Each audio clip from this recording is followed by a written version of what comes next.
Good morning, everyone, and maybe I should say good afternoon to those who attend this webinar from the eastern part of the country. And I know there is at least one attendee from the United States. Welcome to this market training session. The first session went very well. I received quite a bit of feedback, and I made some changes and modified the presentation. So I'm going to share this presentation with everyone after the webinar. So you don't really need to take notes. Just follow the presentation, and if you have any questions, you have the option to send your questions. After every 4 or 5 slides, I will try to check the questions and try to answer them as soon as possible. I can see question says, I can't see you, but I think my webcam is on. You should be able to see. Okay, I clicked it again and it shows the camera. By the way, my name is Bekircan Tahperer. My colleague Michael signed up for this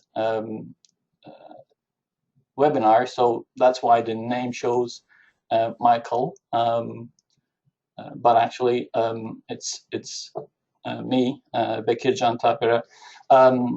I'm a teacher of languages and also a certified translator. I'm the manager of membership and educational services at the Society of Translators and Interpreters of British Columbia. I have been managing the admissions process and procedures at STIBC in the last 4 or 5 years. Each year we admit anywhere between 100 and 120 new members, and some of those members are admitted by exam. So I coordinate the marking of those admission exams. And of course, I'm here to deliver the results to certification exam attendees. And I don't know if anyone has experienced what we have been experiencing here, but we sometimes have a real hard time facing angry candidates once they receive their exam results, especially in the darkness of no feedback regarding their exams. Some of them rightfully feel very bad. Early on, I've noticed the difference between the admission exam takers and the certification exam takers. The principles are very similar, actually. They are not really so different. We set the bar quite high at STIBC, and CTTIC does the same thing. The only difference is the feedback that we provide. And this year, the CTTIC executives and the certification committee decided to implement some of the suggestions that we made. And here we are to explain those changes. And again, we are open to all kinds of suggestions. If you have any recommendations after the presentation, feel free to give feedback, and we will certainly listen to you. Now I'll start the presentation.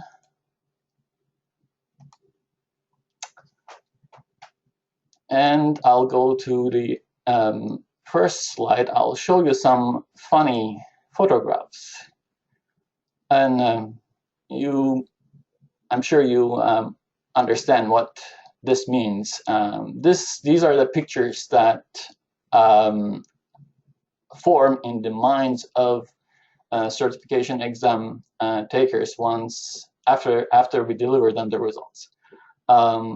The judge and the prosecutor and the executioner, and they have a right to feel so, which I will explain why in the later parts of the presentation. When we ask you to mark exams, we're not really asking you to judge a novice translator's work. When I first took the exam myself, I had at least 30 years of experience. So we must not sit to mark an exam believing that this is a novice translator. We don't really know. We must not be judgmental from the beginning. We're not really asking you to find mistakes in a translation either. Why do I say this? Because my experience after viewing several hundred exams from markers and markers' comments, some markers simply misunderstand the whole idea. We're not really asking you to judge a novice translator nor find their mistakes. We are simply asking you to assess a translator's translation based on the guidelines in the markers guide. We also request that you always keep in mind the exam conditions. Who is translating nowadays by writing by hand? There's no internet access. They have to use print dictionaries, and they have time limitations. So the exam conditions are not the most ideal conditions to do a good job, especially some of the skills are completely lost to us. We're not writing by hand anymore. We are heavily dependent on the internet to research.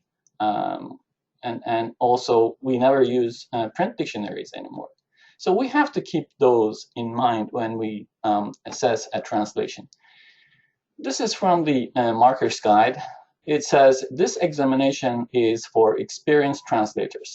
It seeks to recognize aptitude and competence, not potential. I wholeheartedly agree with that. And it continues to say, a candidate is judged. Again, this is an old rhetoric, and so I mean assessed, competent, if the translation provided is faithful, idiomatic, and requires little or no revision. When we say it requires little or no revision, don't take it too literally, please. Again, consider the exam conditions and approach it with a broader mind. What does faithful mean? Faithful means true to the meaning of the original. And idiomatic sounds natural to a native speaker. So that's what we're going to look at in an exam paper. Is there such a thing called perfect translation? We had a workshop here a couple months ago, and the facilitator asked me to ask participants to send their translations beforehand so that he could see how people translate and he could prepare for the session. And I asked them to send me their translations. Now I give you 11 versions of the same sentence from the last paragraph of this translation.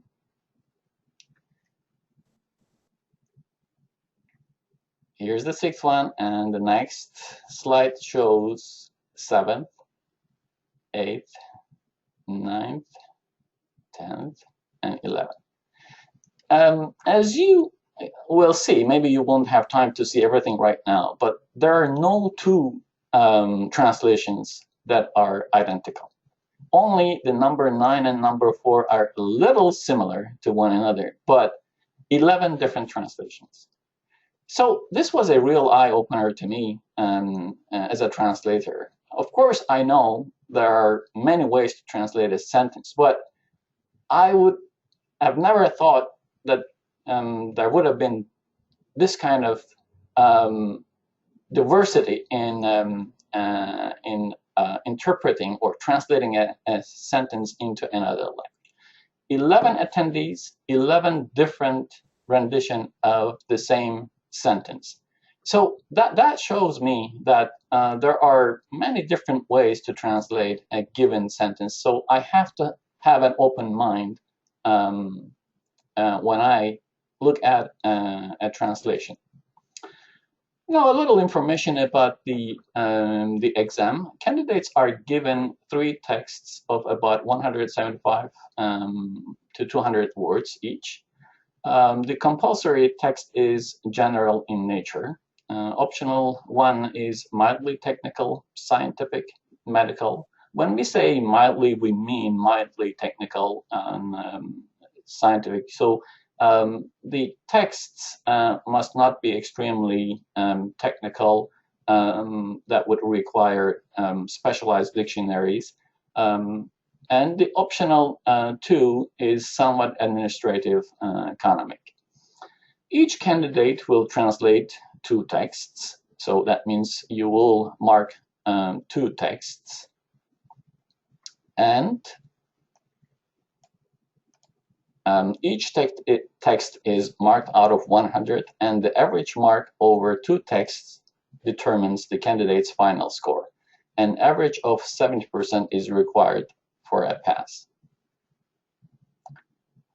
As a marker, you will receive the following documents: exam texts, scans of the exams to be marked, the marker's guide, CTTIC certification examination characterization explanation sheet, exam results summary sheet to be completed for candidates who have failed, and finally the fee and expense forms.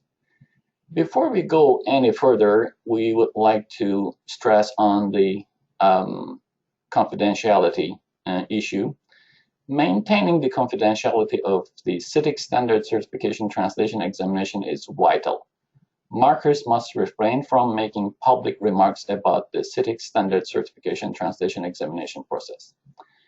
I know it's an honorary task, and you have all the right to feel proud of your role as a marker, but please keep it to yourselves and don't disclose the fact that you are a marker, let alone the exam material.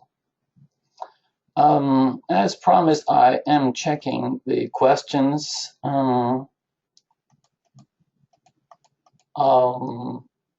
one person says, I cannot see you. The other one says, I'm unable to see you. Well,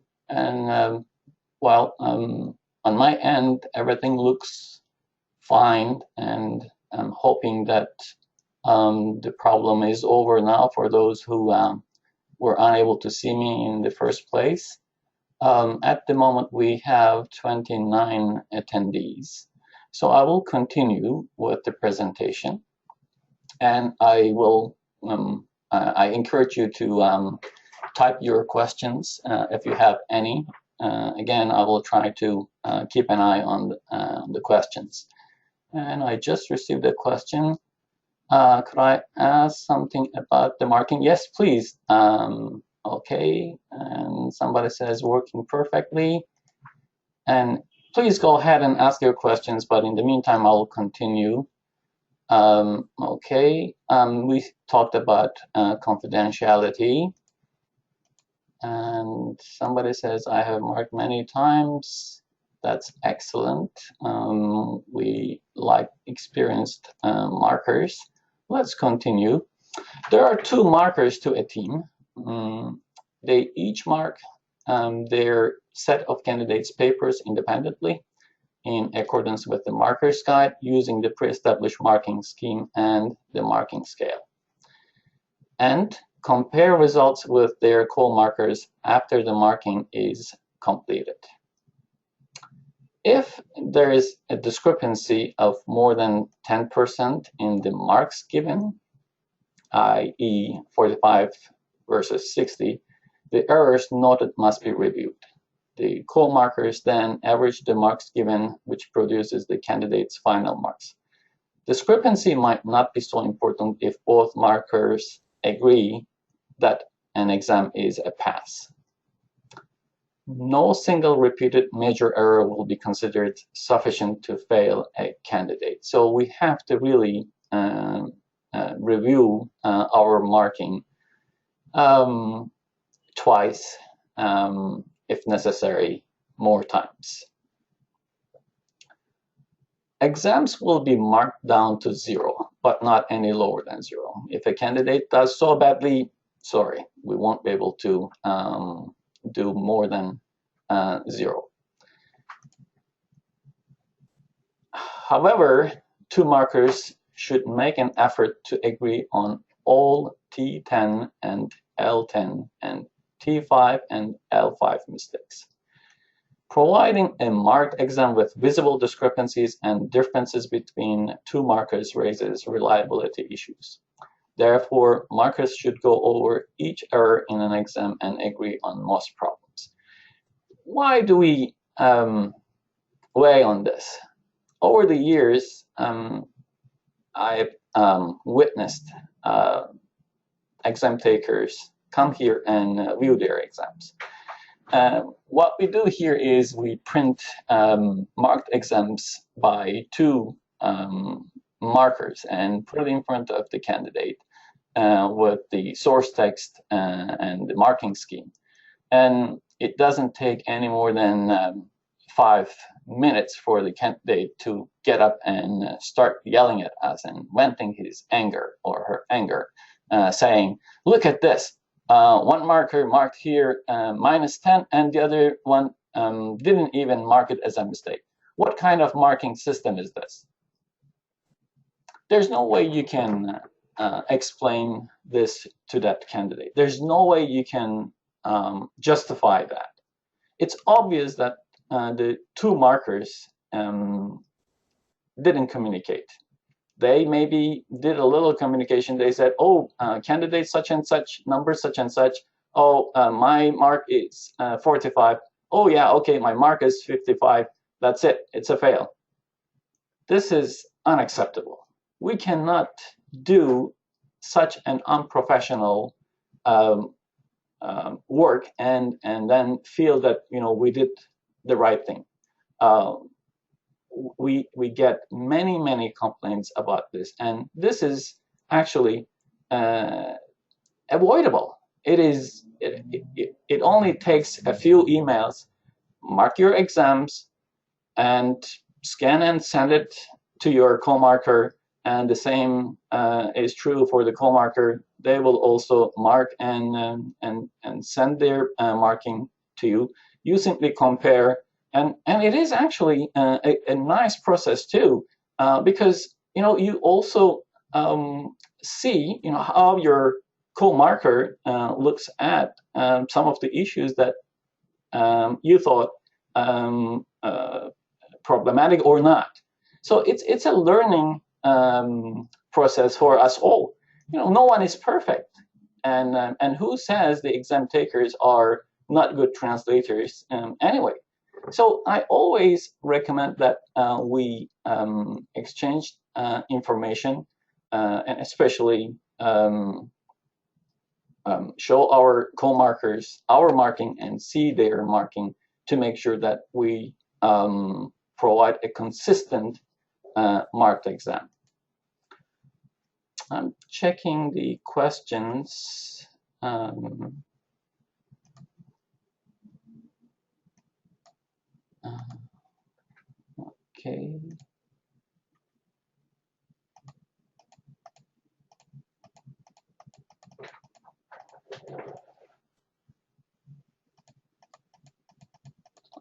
Okay, I'm going. Oh, there are quite many questions.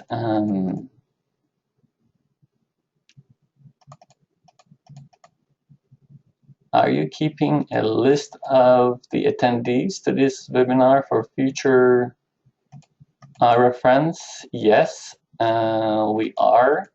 Attendees must enable all webcams in their settings. Thank you, but I find that taking out the number of marks per error lowers the final mark very quickly. Is it correct to assume that 5 marks off for a translation error is 5% of the grade? Yes, that is correct. Specify T and L. I will do that. In the case of not agreeing on all T10, L10, T5, and L5, could we use dictionaries and grammar books to base our point of view and mention them on the marking or not? It is definitely encouraged and recommended. Please do so. I have marked ones I was under the impression that we could not. No, the new procedure requires that you justify your marking. So I would definitely recommend that you don't mark based on your feelings or your general experiences. Oh, I feel that this is not correct. Well, I appreciate that. You have many years of experience and you don't feel that it is right, but you have to justify your feeling. You cannot really leave it there. Okay, let's continue. I think the questions are good, and I have answers to most of those questions. A difference of 10% between their marks for each text is acceptable. If the two markers don't agree on those major problems, as you see, a candidate can fall under the passing mark very quickly. 2 major translation mistakes, 20 points. 4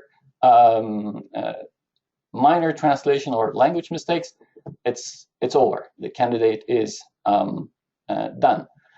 So we have to be very, very careful when we mark these exams, and the discrepancy must not be huge, so that the candidate can see that the markers agree that mistakes are there.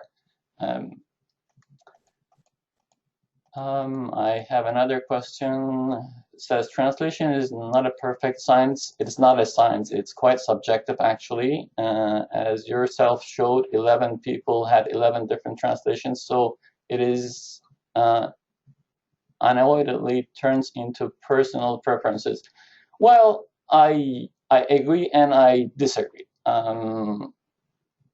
I think, of course, as a marker, you will have your preference, but you have to look at it from a broad spectrum. You must not really think that your preference is the best. But of course, we're not saying that you agree with candidates and pass everyone. No, of course, you're going to use your professional assessing skills. You see, I'm trying to avoid the verb judge.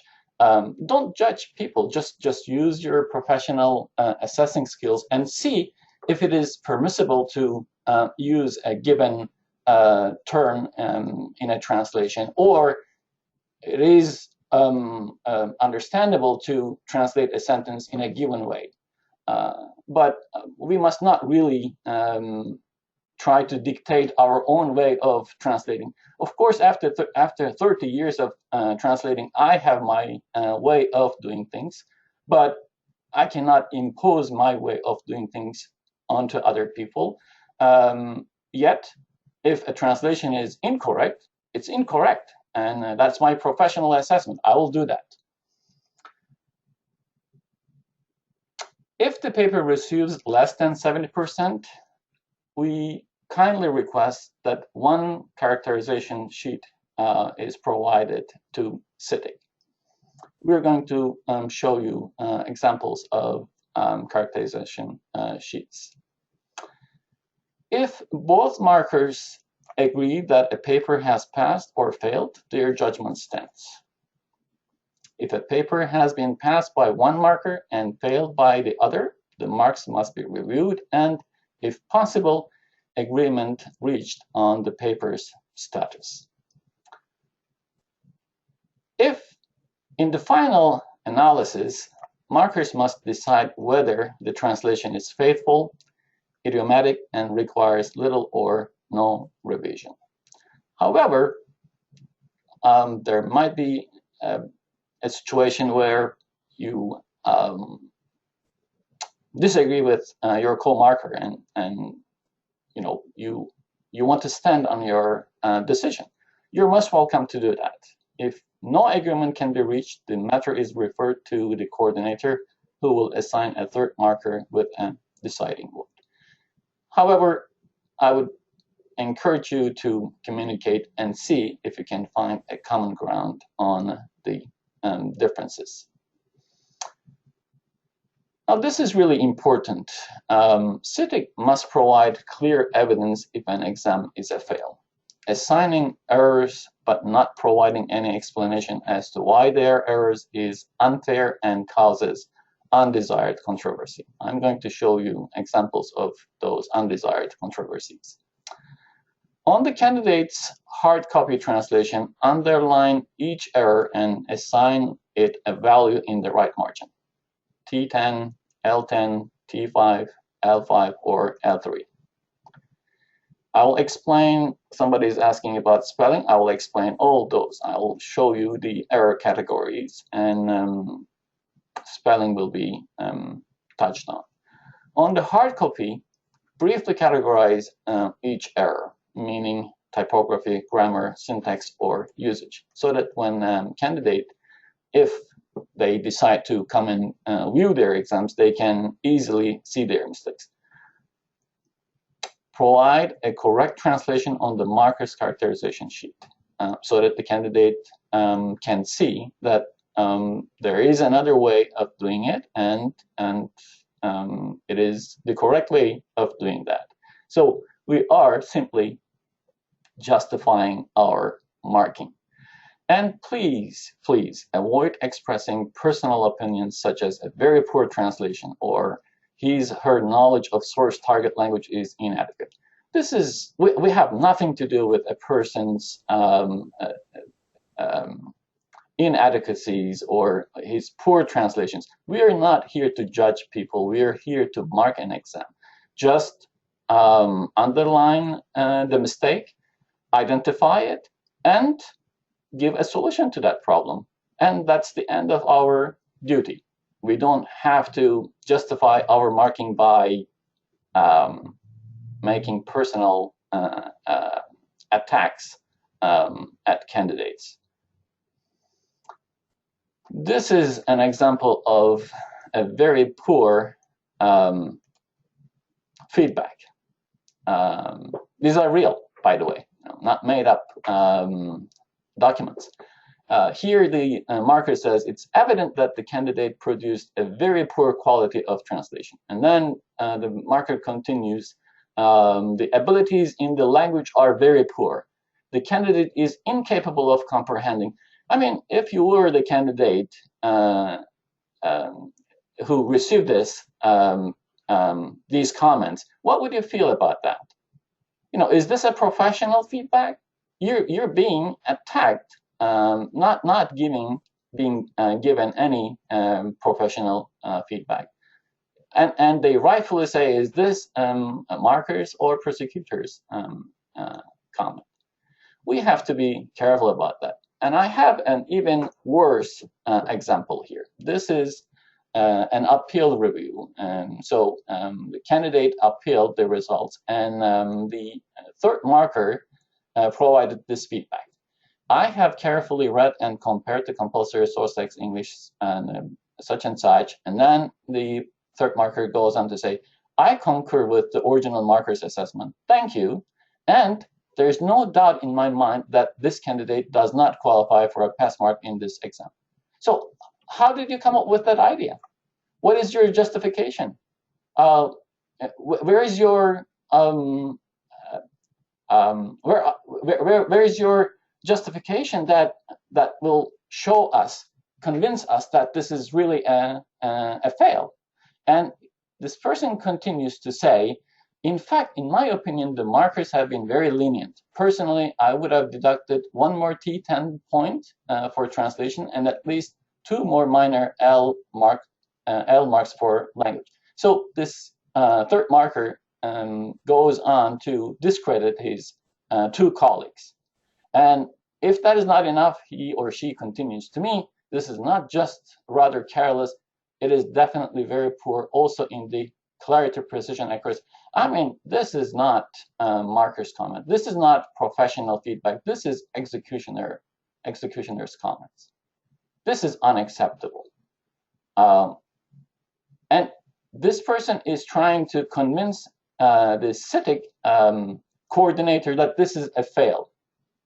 We are not really asking you to convince us. You have to justify your decision to the candidate, not to us. We trust you and we assign the task to you, but this person is almost trying to swear to God that this is a fail. This is absolutely not acceptable. Here is a message that I received from a candidate after delivering the CTTIC exam results. There is still about half a year left in 2013. Could I get a refund of my associate membership? I want to withdraw membership because I lost my faith in this organization. I have over 10 years experience in translation, MA in linguistics, and it says I can't hear anything more ridiculous.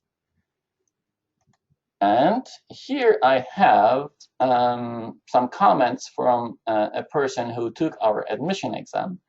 It is very helpful to have a copy of the marker's comments together with results. I think that I will continue do volunteering. I didn't change his or her wording here in translations for now. I thought that I was ready, but it seems I need more time. I'll try next year again. Thank you very much for all your support. You can see the contrast between the 2 comments. And this is very recent. This came yesterday. I delivered an admission exam result. Before viewing the markers comments, it took me maybe 15 minutes after sending the results and the markers comments. So the candidate responded very quickly. And the candidate first says, thanks for your email and it comes as a shock. I would like to arrange for a viewing of my exam paper at your office. But 15 minutes later, I delivered the markers comments and this is the response. I got the markers comments sheet and noticed all my mistakes. Would you please schedule me sometime next week again for another admission exam? You see, this is not difficult to achieve. All we need to do is show these candidates that they made mistakes and how they could have avoided those mistakes. I have a candidate who tried the admission exam 3 times. And it is so funny that this person passed the certification exam at the first try. Inadvertently, we taught this person how to translate. Okay, I understand. Our duty here is not to teach anyone how to translate. But as part of our tasks as a marker, we have to justify our marking and show these people how they could have done it right. And if they are smart people, they will learn from our comments and they will do better. At least we don't lose people. At least we don't have angry, resentful people. Maybe they will discover that this is not their cup of tea, and they will just go away. But they will not be angry. They will not feel that they were treated unfairly. Simple customer service. We have to justify our marking. I'm going back to check the questions. What is the difference between an admission exam and a certification exam? Admission exam is a rather less challenging exam for candidates who would like to join a professional society. If they don't have education in languages, linguistics at a degree level, but they have extensive experience in translating, we admit them by exam to the society. They get to translate one text only, as opposed to two texts in the certification exam.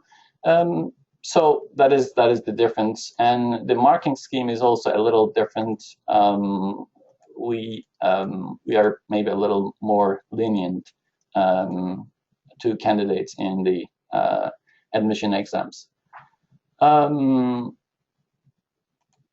What is acceptable then as far as comments? Give examples. I would accept constructive comments, but I don't really think that we need to give any comments. We just need to underline the mistake, identify it, and give a solution to that. We can be quite straightforward in that. We don't have to say your translation is bad or good or whatever, which I sometimes have some really enthusiastic markers who walk the extra mile and give some constructive feedback, saying, you should use your dictionary more often. Some of your spelling errors could have been avoided easily by referring to your dictionary. So, those are rather acceptable comments, but we must not hurt people's feelings, even if we believe that they are not good translators and there's no hope for that person. That was another comment that I received from a marker with whom I've been working together for quite a long time, and I really respect his qualifications and marking skills. After marking this exam, he filled out 3 pages of comments, and he says, is it worth to give such extensive feedback to a translator who has no potential at all? Well, I know it's quite time-consuming for markers, but we cannot really judge people as hopeless, and we don't know these people. They have certain qualifications before they sit the certification exam, and maybe it was a bad day for them. Maybe they had the flu. They had a fight with their family members. We don't know that. They made mistakes, and so be it. And our duty as a marker is to show them their mistakes. We cannot simply judge people for making too many mistakes. And again, I showed you the feedback, the responses that I received from people. Look at this person. I have 10 years experience in translation, MA in linguistics, PhD in communication studies from a top-tier US university, yet my translation is full of errors by your standards. I can't hear anything more ridiculous. And look at the contrast. Here, this person simply says, I'll try it next year again. it is very easy to achieve this contrast. Now let's continue. The number of points deducted must be entered in the margin of the paper. This is a typical exam paper. The marker here did a good job using red ink pen to mark the exam, and very nicely put the points deducted in the margin. And this is another page by the same marker. But as you see, there is no explanation as to what it is. It's just T5 here, and T5, T5, and it goes on T10 and L5. Most of the time, when a candidate sits to view this, this exam, they say, well, this person underlined here, but I cannot see any mistake here. So we are completely at a loss when they say that. You know, I don't know the language. Even if I did know the language, I'm not allowed to comment. But it's a very difficult situation. It's so hard to explain it to the candidate. You know, a few words under these lines could solve that problem easily. Let's continue. I'll show you an example of a better marked exam. And the marker did a good job here and simply followed the instructions in the marker's guide. So this person made one major translation mistake, that is 10 points, 7 minor translation mistakes, 35 points, 2 language minor mistakes, 10 points, total points deducted 55, and the candidate achieved 45%. It's a clear fail. This is what I was talking about, marking with more feedback. Underline, just say unidiomatic rendition, T5. Spelling error, L3. And omission, and wrong shade of meaning, mistranslation. So it won't take you any more than a few seconds to do each of these explanations. This is what we are going to send you to fill in after you mark an exam and agreed on all major and minor mistakes with your co-marker.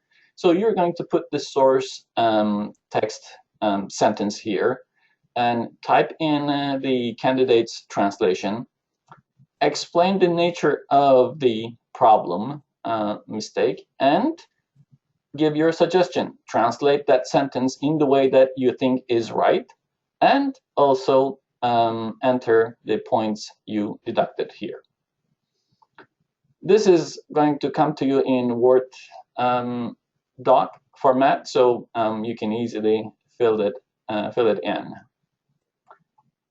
We implemented this last year, and some markers did a great job, others not so great job. This marker gave only 3 examples of the mistakes, and very smartly he or she chose to give an omission. So it's not an omission, maybe it's a whole sentence. So untranslated text, so empty, -10. And here a mystical state is he or she says inaccurate. What is inaccurate? And suggestion, acme of perfection. I mean, it is so different. I don't even know if this person refers to the same issue here, and -10. And we don't know if it is T10 or L10. Is it a translation mistake or a language mistake? It's just -10. And here the story of a stone comes into existence, incorrect tense, comes since the release of a dream of red mentions. I mean, look at this. If it is incorrect tense, I don't see comes here. There's no proper explanation as to what went wrong in that sentence. And again, -5, but we don't know if it is a language mistake or a translation mistake. If it's a tense, of course, it will be a language mistake, but the candidate has to be shown that. You cannot simply provide feedback like this. And then I get this. The marker put the full sentence in the source text, put the full translation by the candidate, explained the nature of the problem, and gave a full translation, finally providing the deducted mark as T5. And if this is not enough, as you see how extensively this person explains their problems, if that is not enough, this person used color codes to show the contrast, to show the candidate that he or she values his or her task and justifies the marking in a way that there is no denial. The candidate will have no doubt in his or her mind that he or she made mistakes. And this marker in the lower example provided only 3 examples in a very poor manner. This marker provided 3 pages of feedback. I cannot say anything but thank you, and I give this person my gratitude. This is how we should do. I am not asking anyone to go to the level to color code everything, which is quite easy to do. But as long as you justify your marking, you must know that it will be very much appreciated. After preparing the markers comments sheet and the characterization sheet, we are going to ask you to fill in the results summary sheet. The ones who have marked exams previously will notice that this is also a little different from the previous years. We just want you to give the candidate the statistical information. Compulsory text, marker 1, mark here, marker 2 here, and average. Optional text, again, the average marks achieved. And then explanation as to the translation mistakes and language mistakes, major errors, marker 1, marker 2. This is something that candidates can easily see how many mistakes they made. I will check the questions again, and okay. The way this is designed is that I can hardly see the questions. It's just a thin line. Okay, what's the rule of giving markers comments what is the rule? Markers comments introduced recently. I took the certification exam into English 3 times and never got any comments, only the marks. Yeah, this is changing. You will not be at a loss when you take this exam anymore. You will get detailed feedback from the markers. So do those candidates become certified too? I think they're talking about the admission exam. No, they are admitted to the society as an associate member after passing the admission exam, and then they will be eligible for the certification exam. And another attendee says, I feel the same. I agree on justifying our markings based on very reliable material. It's only fair. I didn't have them when I passed my certification exam, and I think I could have used them. Excellent comment. Thank you very much. And another question says, it looks like the marker deducted twice for pork seller. Well, yes, if you know the language, you know the discrepancies. And you can imagine how a candidate feels about that when they view their exams. Believe me, it's one of the hardest times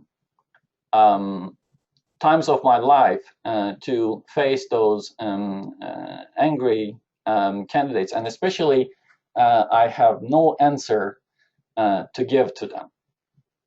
Now let's talk about the error categories and types. Before I go any further, these are only symbolic examples other than the identifications. Translation, obviously, comprehension, failure to render the meaning of the original text. Language mistakes, expression mistakes, violating of grammatical and other rules of usage in the target language. So you have to hone your translation and language skills at the same time to do a good job, both as an exam taker and as a marker. Major errors shown in margin as T10. That means serious misinterpretation, denoting a definite lack of comprehension of the source language. Nonsense, omission of a phrase or more. Minor errors shown in the margin as T5. That means mistranslation of a single word, omission, addition affecting meaning, lack of precision, wrong shade of meaning. I'll give you examples on all those. And the language mistakes. Major errors shown in margin as L10, gibberish, unacceptable structure. Minor errors shown in margin as L5, that means syntax, grammar, ambiguity, unnecessary repetition, convoluted structure, non-idiomatic structure, unacceptable loan translation are some of the examples. Minor errors shown in margin as L3, which means spelling, punctuation, typographical conventions. I have some examples for all those, so bear with me for now. Repeated errors. If an error recurs consistently throughout the text, punctuation, pronouns, etc., it should only be penalized the first time it appears, except in cases where it affects the meaning. I get a lot of questions on this, and one of the questions by a marker was that in her native tongue, they don't have any articles, yet in English we do have them. And the marker's understanding or feeling was that the candidate simply didn't know how to use the articles. And so she said there are multiple article problems, and how should I treat these? As a recurring mistake, or should I mark them as a mistake all the time? I said, yes, you should mark them as a mistake all the time, because they are not really recurring mistakes. This person doesn't know the use of the articles in English, and it has to be penalized all the time. But if this person simply mistook the personal pronoun, instead of saying he's or he or she, you know, they made such a mistake, then it has to be penalized only once. I'll explain the loan translation in a minute. Somebody's asking about that. And you're only supposed to deduct once for an error that is repeated, right? Yes, that is correct. Okay, let's continue. Translation, semantic mistakes, failure to render the meaning of the original text. The target language does not accurately reflect the meaning of the source text. This may include ambiguously or literally translated passages if the meaning of the original is lost or altered. Again, these are only symbolic examples. Say the source text says, at present there are some areas where drinking water is not available, and the candidate translated it as, at present there are some areas where drinking water cannot be consumed. misunderstanding the source text. So it's a clear mistake, and the meaning substantially changed. So it's a major mistake, T10. With towering and precipitous mountains, the area is ecologically very weak, and the candidate translated as towering and precipitous mountains have caused the area to be very weak ecologically. Again, mistranslation T10. Untranslated texts, those are the easiest ones, of course, for markers. A portion of the source text, a sentence, or a significant part of a paragraph, not one word or one phrase, but a significant part of a paragraph has been left untranslated. T10, each missing sentence. Omission is a little different. Source text information, only a word or a phrase has been omitted in the target text, so it is T5. Here's an example for that. The clinic carried out a research study. The clinic carried out a study. Now, here I was warned by a marker saying, well, in certain languages, there are certain terms that would cover research study. You have to be mindful of that. If there is one word in your language that would mean research study, then don't penalize the candidate. Then it will be unnecessary repetition if the candidate translated as research study in the target language. You also have to always keep in mind that the candidate has to be loyal to the source text and idiomatic in the target language.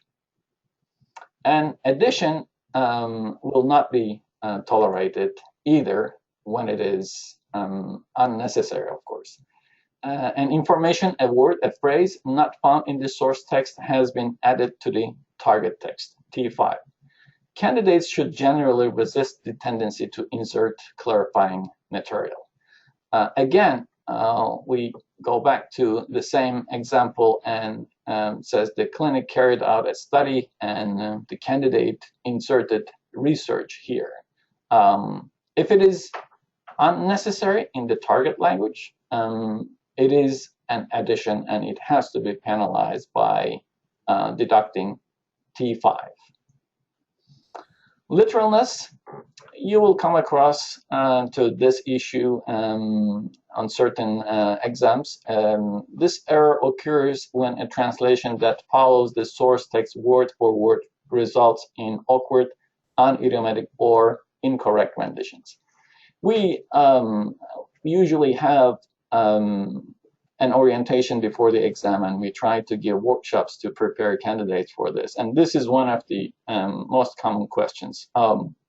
How do you expect us to translate? Do we do it word by word? No, we're not telling anyone to translate word by word. You have to think as a professional. How can you provide a word by word translation as a certified translator? You have to follow the source text very closely, but you have to be idiomatic in the target language. Those are the principles that we have to always keep in mind. Literal translation will not be tolerated. Grammar. Lack of agreement between subject and verb, incorrect verb tenses or verb forms, and incorrect declension of nouns, pronouns, or adjectives. I think these are rather easier mistakes to detect and mark. Here is the source text says, it is important that the issue be dealt with diligently. The important issue is to be dealing in diligent issues. Both mistranslation and misusage of grammar. Major mistake, L10. Here is another one that caused a lot of discussions in one of our marker training sessions. Caesar invaded Gaul and then he turned his attention to England. And the target says Caesar invaded Gaul, comma, then he turned his attention to England.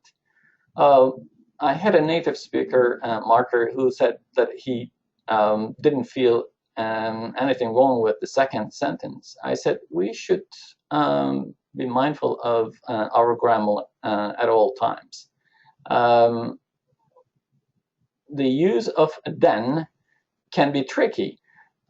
By saying that, I'm not asking anyone to split hair in trivial things, but this is a good place to remind us all that we have to check our grammar at all times before marking an exam. Sometimes we miss certain mistakes when we overlook certain grammatical rules. Sometimes we overkill, we mark too much. So we have to be careful about that. This is considered a minor mistake, and you can check the link here on the use of conjunctions. Here is an example of typos. The dog's leash was long, and the dog's leash, the candidate missed the A there. It's obvious that this is a minor spelling mistake, so we will not penalize this person severely. We will simply penalize by deducting 3 points, and it's a language mistake. However, here's an example that is a game changer.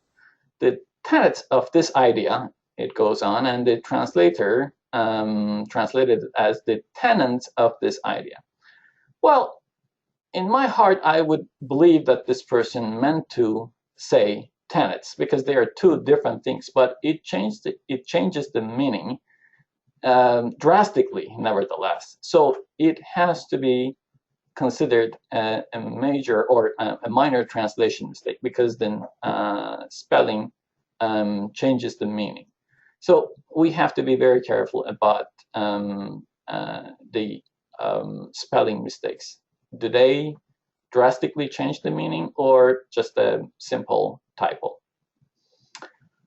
Syntax is another issue that we should be mindful about. A syntax error occurs when the arrangement of words or other elements of a sentence does not conform to the syntactic rules of the target language, including improper modification, lack of parallelism, and unnatural word order.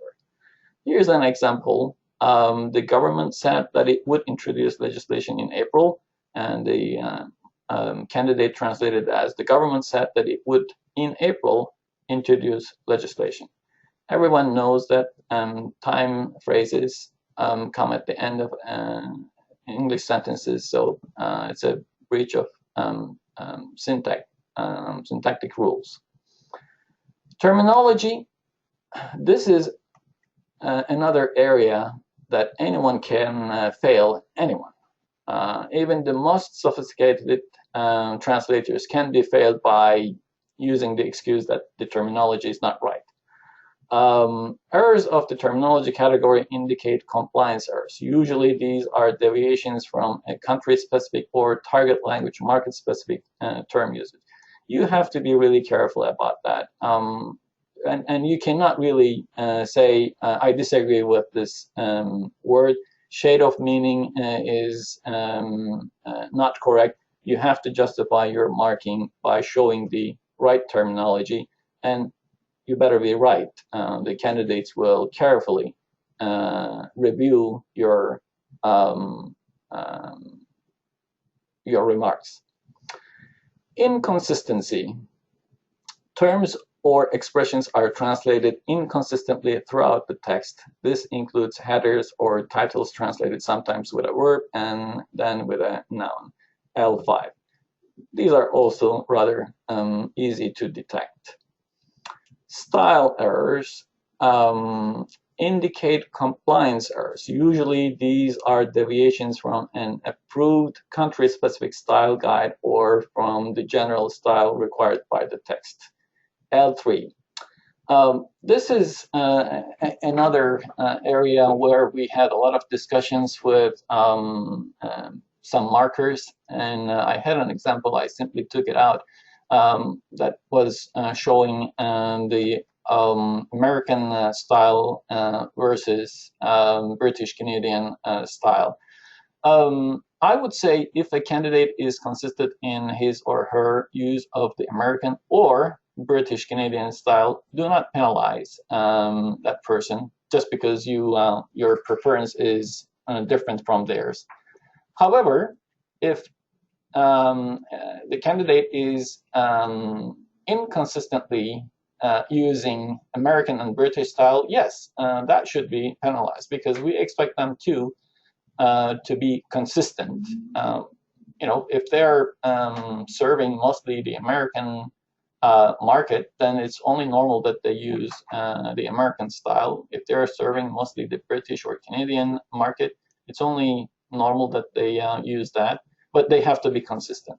So this is an area that we should be careful about.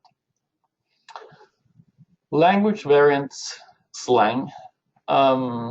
Inconsistent use of language variant, e.g. mixture of French, friends, and French Canada, or inappropriate usage of slang. L3. Now, this is a huge issue in languages like Arabic, Spanish, Portuguese, Chinese. Arabic is spoken in such a large geographical area that, and in so many different languages. It is the most contentious language, I should say. We have so much controversy. Spanish is not so bad. Spanish and Portuguese are not so bad, but of course, what is called continental Spanish and South American, Central American Spanish have certain differences.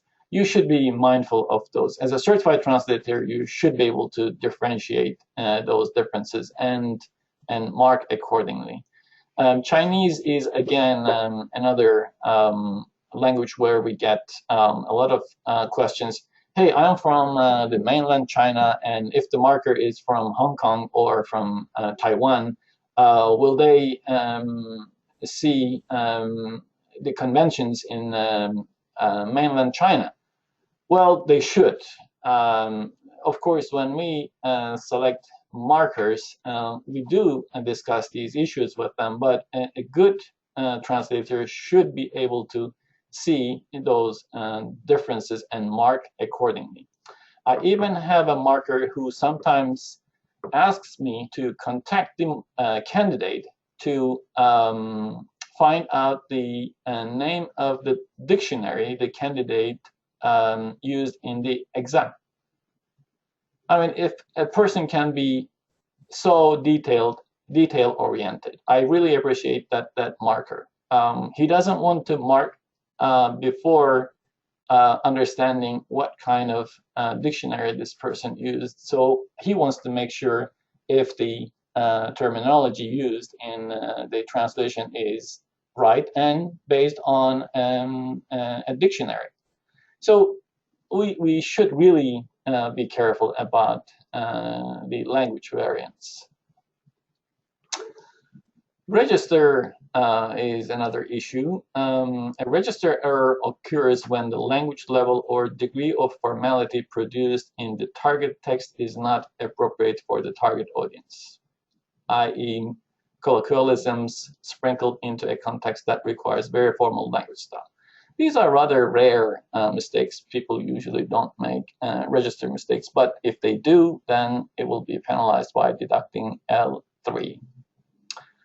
Country regional standards.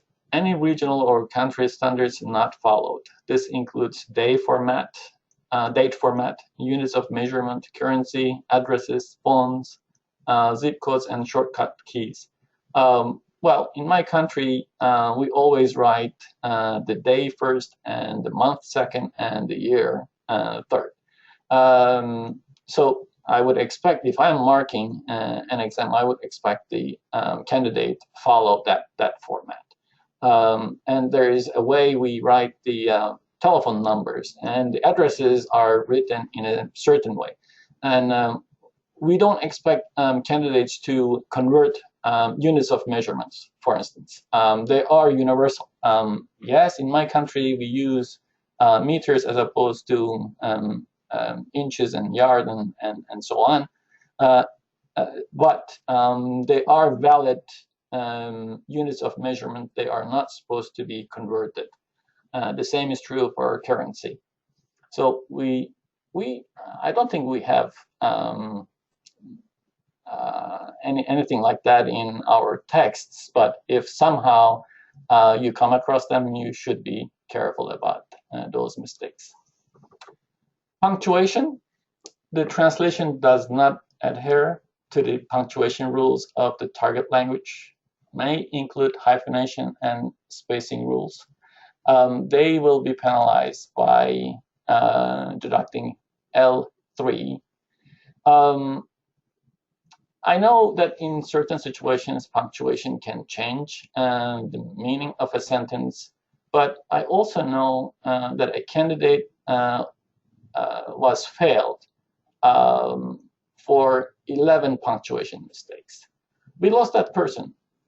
Frankly, I thought she was a very good translator. She was very active. She was doing really well. However, feeling resentful, that person left the society. Of course, we're not here to worry about people leaving the society, but we have to know why they leave. And if they left feeling resentful, I take it as an issue. And I don't want to see that we make people feel that they were treated unfairly. So, yes, I know punctuation is important, but I don't think it's enough to fail a person. We have to look at it holistically as well. Diacritical sound changing marks and accents. A diacritical marks error occurs when the target language conventions of accents and diacritical marks are not followed. Loanwords with the diacritic in English include café, resume, or resume. These are L3. In my language, for instance, we have some additional sounds. An I with the dot, a capital I with the dot. You have to have that. It's a diacritical mark. And U has 2 dots. A version of U has 2 dots, and it is sounded as U. So if you don't put those diacritical marks, the sound doesn't change. A candidate has to be mindful of that. And in English, hardly anyone follows the rule to write the word resume with an accent on E. But if they do, in this exam, we have to penalize them. So that is the correct way of writing resume. And of course, in your language, you should be mindful of that. And they are in most languages, particularly in Spanish, French. I did a Google search and I found quite many of them in Chinese and so many other languages. So if incorrect or missing diacritical marks obscure meaning, the error is even more serious than it will be L5. So there can be words that are spelled with non-diacritical marks and that would change the meaning. Then it is a serious error, a more serious error than L3 error. So it has to be penalized by deducting L5. Spelling typos. These are rather easy to detect. The translation does not adhere to the target language specific rules with regard to spelling. Misspellings and typographic errors may include incorrect accentuation and capitalization. That is L3. Now, speaking of capitalization, we had a very interesting exam this year, and the candidate wrote the whole exam in capital letters.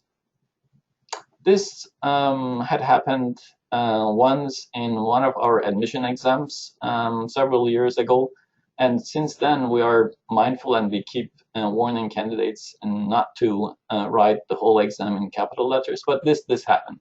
By the way, we have a very efficient certification exam committee, and we quickly communicated and finally the committee decided to penalize the candidate by L10 on each text for not following the capitalization rules. Among the discussions, we discussed if the candidate should be penalized for the whole thing or disqualified, but the final decision was that the candidate must have a reason to write in capital letters. Maybe his or her handwriting was not good, and they decided to do that, but markers will never know if this person knows the capitalization rules. So, and in a professional setting, you would not translate in capital letters no matter what. So the committee decided that that exam is penalized by L10 on each text. Typographical conventions. Not many of the rules under typographical conventions will apply to our exams. Only case, upper versus lower case. So again, the capitalization rule applies here. It will be penalized with L3. Final remarks. Before I go to final remarks, I will try to see if there are more questions.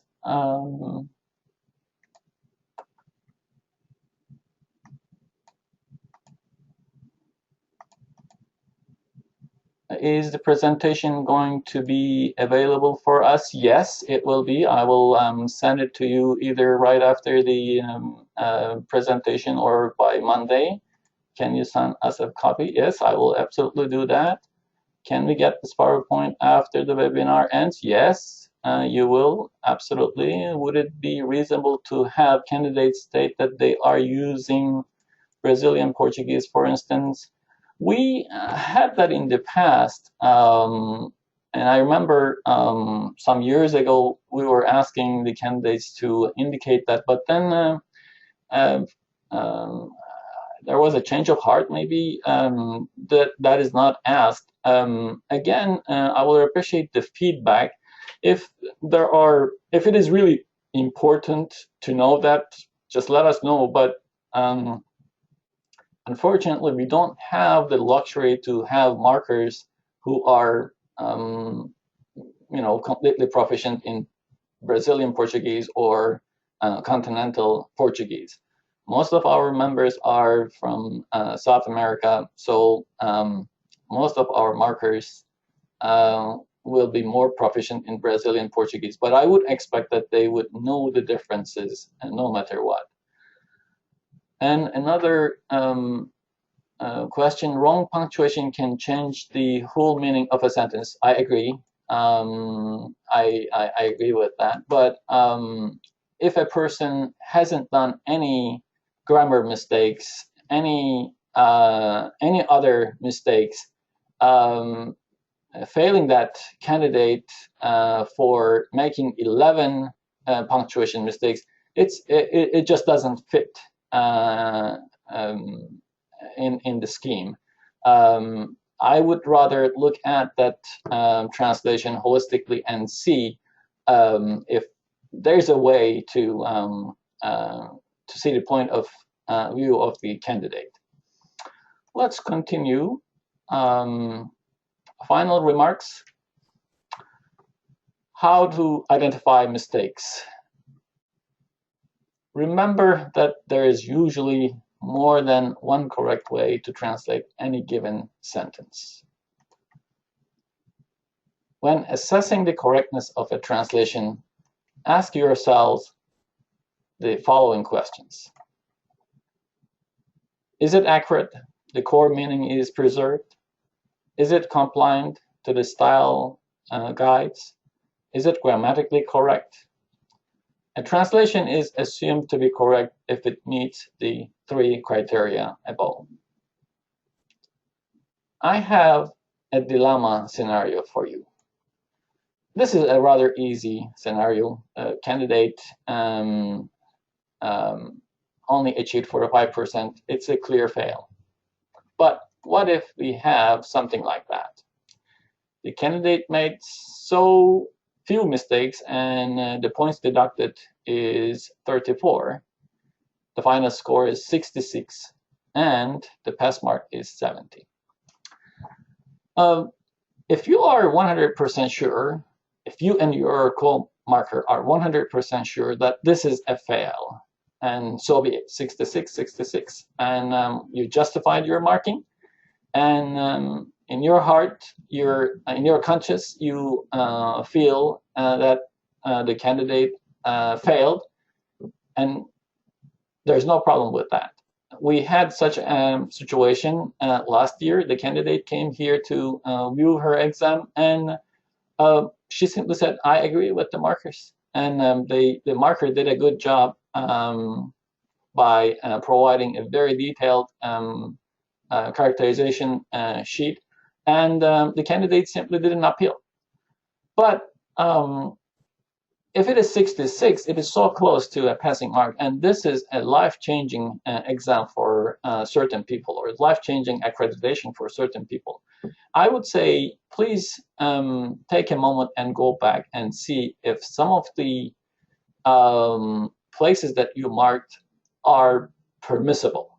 If there are mistakes, I'm not asking you to forgive a mistake or anything, but look at it as a permissible situation or not. So always keep in mind that we have a person on the other side of the line expecting, with a lot of expectations. If this person is not a good translator, we will not lower the bar.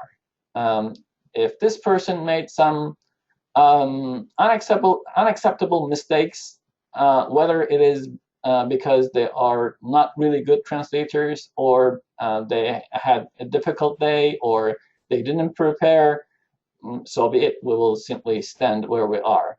But please take a moment and take another look at the whole exam and discuss it with your co-marker if you can change the final score.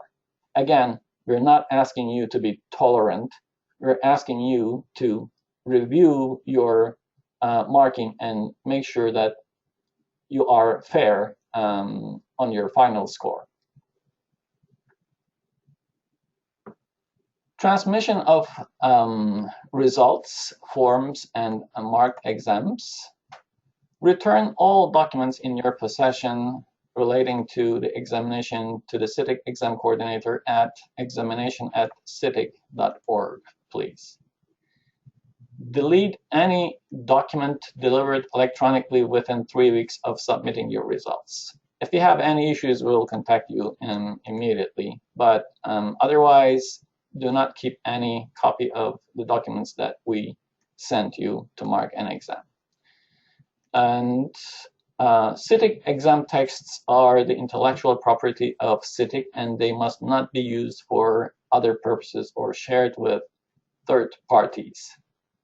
Oops, before I go any further, I'll talk about that. CTTIC created a text bank recently, and they are planning on using those texts over and over again in the coming years. So the integrity of the texts is extremely important. Please do not share those texts with anyone, and immediately delete from your computer as soon as you are done with your marking, 3 weeks after you finish your marking. And I have some good news. The marker honorarium has increased 12.5%. So markers will be paid $45 for each exam instead of $40. It's not a huge money. It's not a significant compensation yet. It is. It's a payment, and we should take it as is. Some people feel that it is too little for the kind of task we are asking them to do. Sometimes we provide services for less money, but for a good purpose, I should say. We are helping our professional society, one thing. We are contributing to our own culture and language, the second thing. And then, you know, we are being honored by asking to mark exams, and sometimes we do it for less money.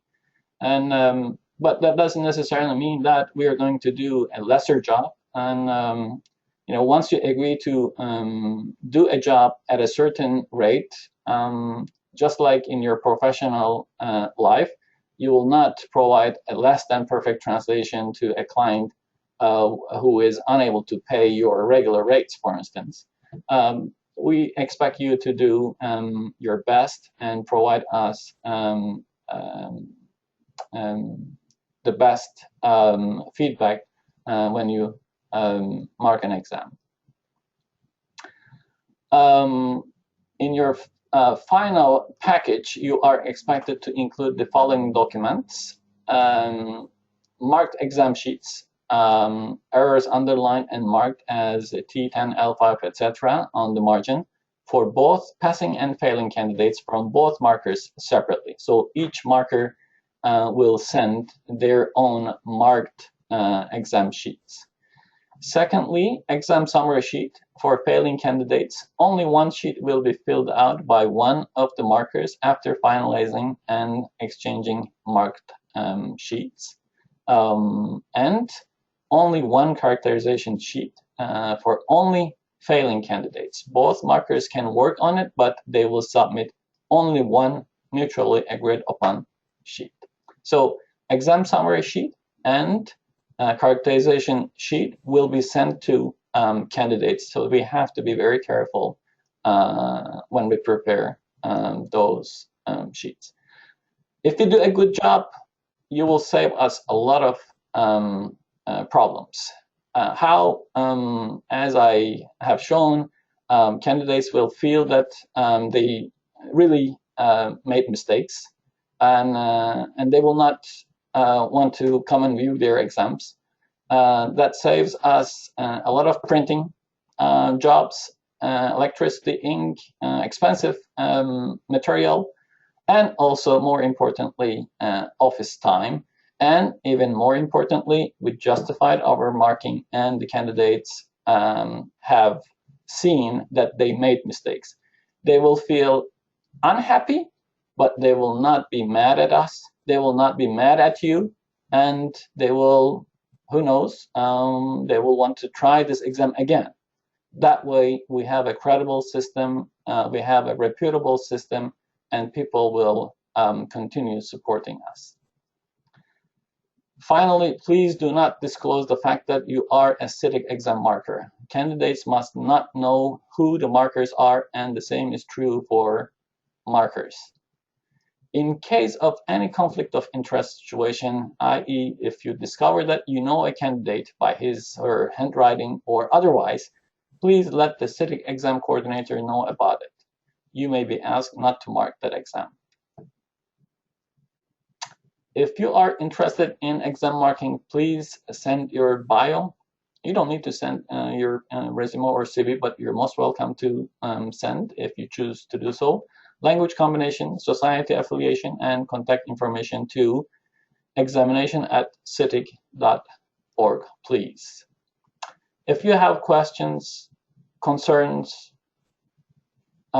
just feel free to contact the coordinator at examination@ctic.org or give us a call at 604-684-2940. Please don't be shy. Don't assume, we are all humans. We all make mistakes, and there is always room to learn and expand. So please feel free to contact us at any time for your questions. It's not only me. We have a certification exam committee that we always consult, and we do our best to address the issues and answer questions. I am checking the questions again. Wrong punctuation can change the meaning. I guess there's no other new